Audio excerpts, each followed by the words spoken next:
Hey guys, Dylan Geddes here with Gnarled Iron Forge, and I just wanted to talk to you guys real quick about failure. It's all a mindset, right? I'm not a bladesmith. I've made quite a few knives, and I'm quite proud of these knives. Each knife that I make has taken me 3 or 4 tries to make it though, and I just wanted to touch on that here. So this one, I got the handle burnt on, fits nice and snug, no wiggle. And as soon as I started, you'll notice this is quite small because I had to cut it off. As soon as I got this butt plate put on, this was on there nice and snug. I started peening it over and the handle cracked. Right there.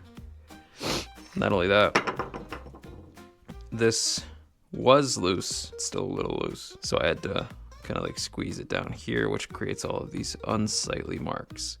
At that point, when I started doing that, I kind of just decided to have this as a personal knife. The edge is hard, the edge is good, but the grind isn't what I would like it to be. There's a lot of marks up in there that you can see. And then came this one. Now, I took a lot of time on this one. This took me a couple of days to get to this point here. You'll notice that that's quite a nice plunge line right there. I quite like that. I filed that in by hand, and then with a little bit of grinding and such. The handle shape, I quite like, fits really nicely in the hand. You'll notice the edge. Now, this one has a perfect chisel grind.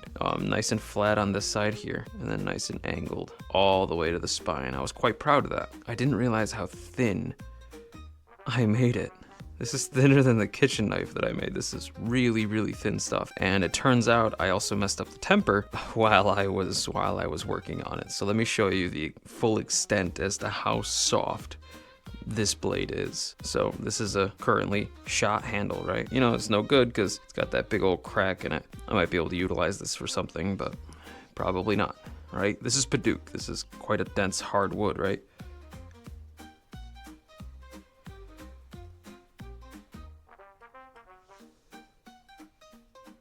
You notice how that cut into the blade? It's so soft that the Paduke rolls the edge almost as much as the blade cuts into the wood. I spent a very, very long time touching this up. And at the very end, when I was hitting it with a 400 grit, I didn't take as much time on that as I should have. I mean, it was already way too thin, but I didn't take as much time as I should have. I didn't cool it off as much as I should have, and it got a little blue all the way around there. That's really bad. That's really bad. But I don't consider these failures. I consider these as a tool for me to learn. So I want you guys to take this as an opportunity just to understand where I am as a blacksmith. I am an apprentice.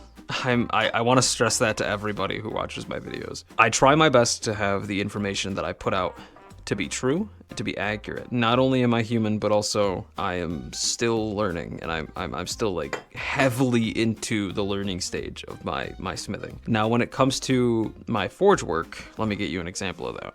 Now, this one's been sitting around the shop, so it's got a little bit of rust on it. But I'm quite happy with my forge work. I'm quite happy with that. Bladesmithing is completely different, and it's not my focus. It's not what I want to do in blacksmithing. Now, sadly, thanks to a certain show that I'm certain that all of you know that is watching, Forged in Fire. It's Forged in Fire. And thanks to that, there's been a resurgence in blacksmithing. And that's, see, I want to say that's good. Making knives is definitely cool, and I like it. I call it bladesmithing because axes, knives, swords, all of these things, machetes, they fit into the category that everybody sees blacksmithing as.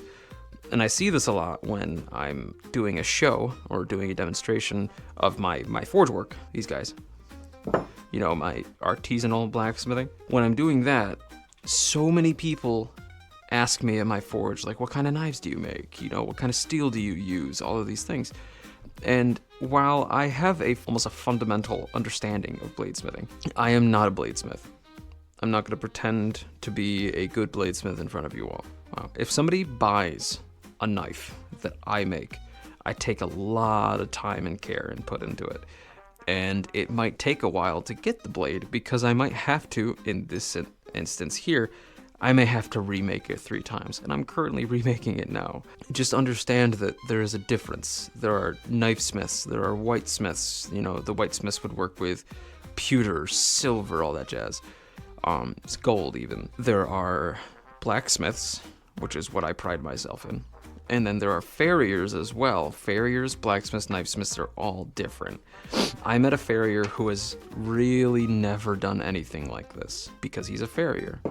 Same as I've never made a horseshoe. I've never shoed a horse, and I probably never will. These are all fundamentally different skills. It's similar to a carpenter who makes furniture, making a chainsaw carving, for example. If somebody who makes furniture for a living, who makes beautiful dressers, absolutely stunning ottomans and chests and all of these, if you hand them a chainsaw and tell them to carve a bear, they might not be able to, understandably so, because they have found, I guess you can call it a niche in the woodworking scheme, whereas I've found my niche in the metalworking scheme. I have not made videos on these knives, so you will not see the failure. I'm showing you the failure now. It's always a learning point for me.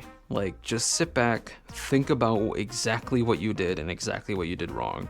Like, say, for example, this one, I didn't hold it at well enough of an angle to make sure that this blade, the spine of the blade specifically, was nice and thick, because the gentleman that bought this knife, he wants a, you know, like an EDC, you know, he wants, that's why it's the form factor that it is. He wants a little knife that he can carry around, that he can have at his side and pull it out if he needs to cut some string or cut some twine on a pallet. Or still not good enough. So I'm gonna get to work on that knife. I just wanted to touch base with you guys about, you know, what I've been doing in these past couple of days, and I just wanted to show off my failures, my shortcomings, and that would be these. Anyway, thank you all so much for watching. I do apologize, this is just me rambling on. So that being said, if you liked the video, if you learned anything from this video, or if you got a couple of giggles at my lovely failure,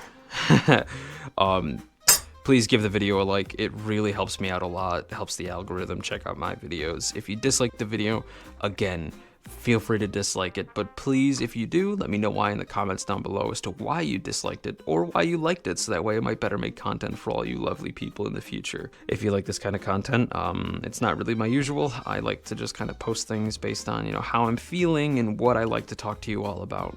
And you're gonna see a lot more of these videos in the future. They're not gonna be the real standpoint of my channel.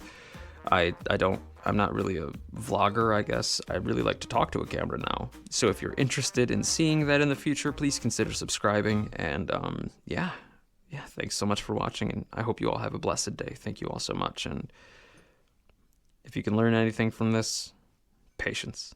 It's pretty important.